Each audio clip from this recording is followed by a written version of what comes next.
All right, so we are looking at 15.1, a line tangent to a circle. So we're starting with the warm-up activity, which is really going over a bunch of vocab that we're going to listen to. So number one says complete the chart below by providing a definition or explanation and a sketch of each geometric idea listed.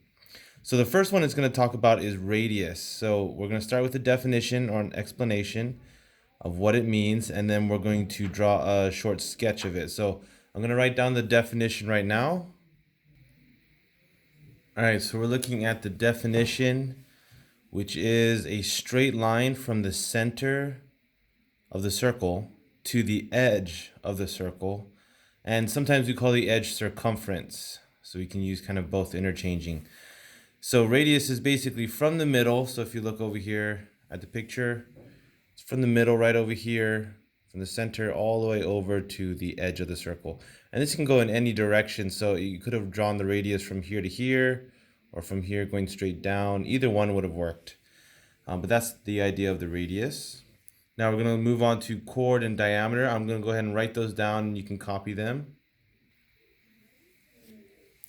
All right, so you can copy this down. You can pause the video and copy it down. But the idea here is that for a chord, a line segment whose endpoints both lie on the circle. So when you look at the chord, it's talking about this one right over here, this circle. The chord is the line going straight across.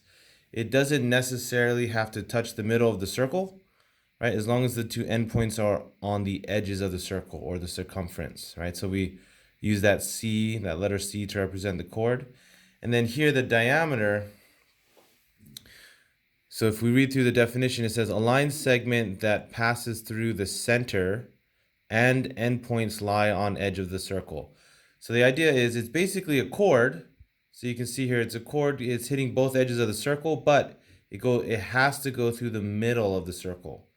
Right? So it's always making a line that's cutting the circle in half. It can go in any direction it wants, right? As long as the endpoints are on the edges of the circle and it passes through the center.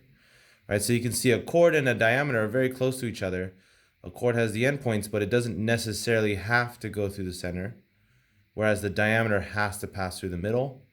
So it's basically a chord that has to pass through the center. All right, and then for number two, complete the chart below by providing a definition or explanation, a sketch, and the formula for each geometric idea listed. So these last two for question two, not only are they vocab, but they also have a formula and a picture. So I'm going to go ahead and fill those out right now and you can copy them down. All right, so circumference is talking about the distance around a circle. So it's the very edge of the circle. And if you were to actually measure that edge, the way we can find it is using the formula circumference, or C, is equal to 2 times pi times the radius. So remembering pi is 3.14 is how we would just use it to estimate. And then the radius is that length from the center over. Now there's another way you can find the circumference, and that's C equals D times pi, where D is the diameter. So the diameter times pi is the circumference. So it's the same thing as if you said 2 times the radius times pi. Now area is basically all that part on the inside of the circle. You can see kind of filled in. And area is equal to pi r squared. So that's pi times the radius squared. And that's how you would get your area. So if you need a little more time to copy this down, just pause it. I'm going to move on to the next page. All right, now we're going on to page 94. This is question number 3. It says, refer to the circle shown to the right to answer the following questions. So you look at A, and the first thing it asks you to do is label the center C. So remember, the center is just the very middle point on the circle. So we'll go ahead and mark that as C. All right, so we have that marked as C. And then, so we can kind of cross off that A. We finished A. Now we're going to move on to B. It says, draw a radius, mark its endpoint on the circle, and label this point X. So we can draw the radius basically anywhere we want along the circle, as long as it goes through the center and then to the edge of the circle somewhere. So let's just go ahead and draw our radius right now. All right, so we drew our radius just going out to the side. You could have drawn it anywhere you wanted. And x, it said mark the endpoint of the radius as x. So on the edge of the circle, that's the point that we marked as x. So we can go ahead and cross off B. We finished that one. Now we're looking at C. It says to draw a diameter that does not include point X and label its endpoints A and B. So if you remember, diameter is talking about that line going straight through the middle of the circle. And it says not to use point X, so we just have to draw it so it's not all using the same radius. So let's go ahead and put that in right now. All right, so we drew the diameter. You can see that the endpoints are A and B, and it's not using the same point as X from the previous problem. So yeah, diameter goes straight through the middle, hits the two edges, nice straight line, it ends up cutting the circle in half. So now we can look at D. It says draw a chord that is not a diameter and label its endpoints F and G. So remember, a chord, if we remember from our pictures over here, a chord in our vocab was a line segment whose endpoints lie on the circle. Doesn't necessarily have to go through the center, so it can basically be anywhere we want as long as the ends are on the edges of the circle. So draw a chord that is not a diameter, so that means it's not going through the middle. Label its endpoints F and G. So let's draw that right now. All right, so we were able to draw a chord. You can see I just put it off to the side. It's not a diameter because it doesn't go through the center. And the endpoints are F and G. Look at E now. It says given CX equals 3 centimeters, determine the circumference and area of the circle. For each measurement, express your answer in exact form and its appropriate or approximate value using pi equals 3.14. So the first thing we're going to do, let's label CX as 3 centimeters. All right, now that we know that the radius is 3 centimeters, we go back to our equations for circumference and area. I'm going to write that down below, right below E. Okay, so we have our two equations. Circumference equals 2 pi times the radius, and area equals pi r squared, pi times the radius squared. So now that we know that the radius is 3 centimeters, we can plug that straight into r and start solving for the exact answer. So let's go ahead and plug those in. Let's do circumference first. Okay, so we plugged in 3 into r for the radius, and that's 2 times pi times 3. And then because it's being multiplied, you can take the two numbers and multiply them. So 2 times 3 is 6. So you get 6 pi as your circumference. Now for 6 pi, the idea here is the exact form means that we're still using the number pi, right? We don't change its number. And when we talk about the approximate value, that means we're going to substitute pi for the number 3.14 and then multiply it out. So we'll show you the approximate value. So your approximate value would be about 18.84. That's 6 times 3.14. So when you look at circumference, it's basically 18.84, but it could also be, you could also write it as just 6 pi if you didn't want to round pi down to just 3.14. So we'll do the same thing with the area. We'll plug in the radius, which is 3. All right, we plug in 3. 3 squared is 9, so the area would be 9 pi. Just like that, you have the exact answer. So now you want the approximate answer. We're going to sub in 3.14 for pi and see what we get. So we get that the area, when you plug in 3.14 for pi, so 9 times 3.14 gives us 28.26 as the area of the circle. So basically 28.26 is the same as 9 pi, right? If you just subbed in 3.14. So you can write it either way, but since it asks us to do both exact and approximate, then we wrote it both as the exact form with the pi and the approximate with the rounded answer.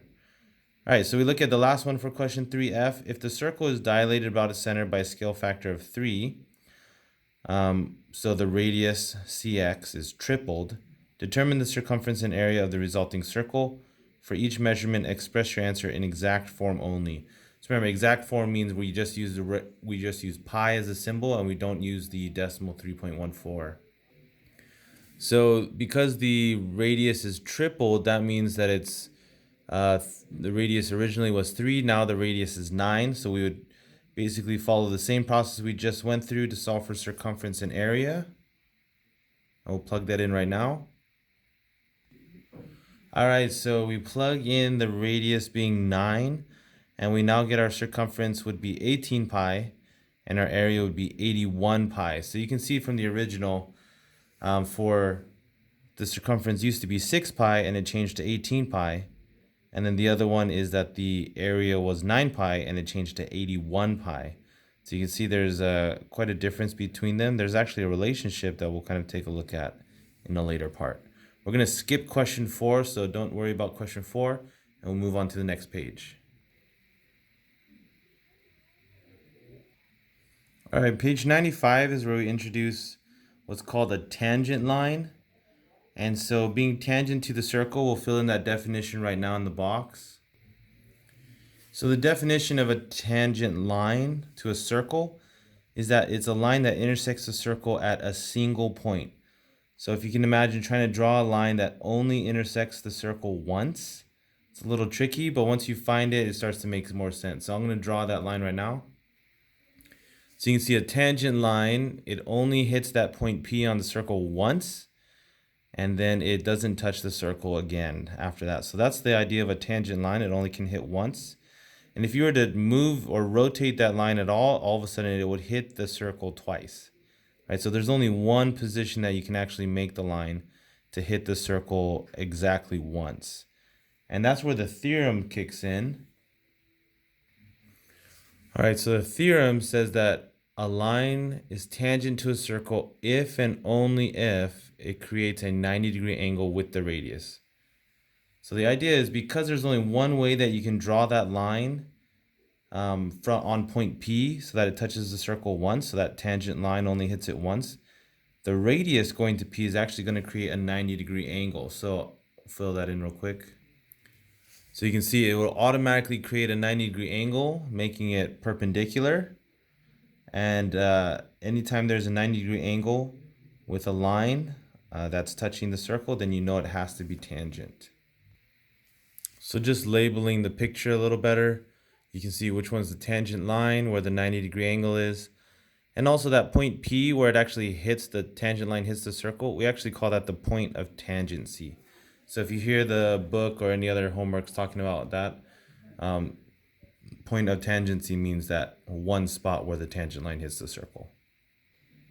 And that is everything for 15.1. So rewind the video, make sure you get all your notes, and make sure that you'd be able to explain the problem as well.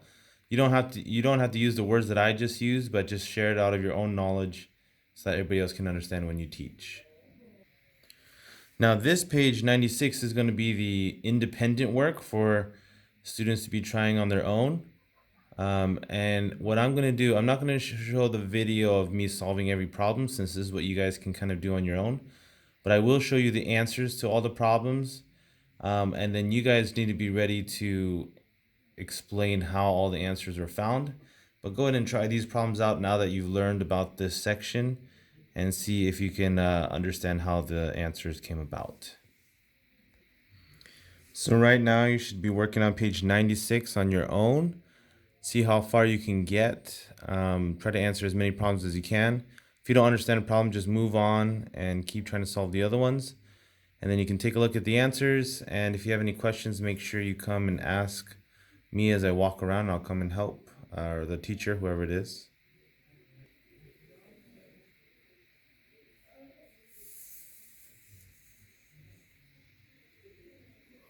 So there are your answers for page 96. Just know that your drawings for the line segment OZ and ZJ, both of those could be in different spots, but everything else should be relatively like this.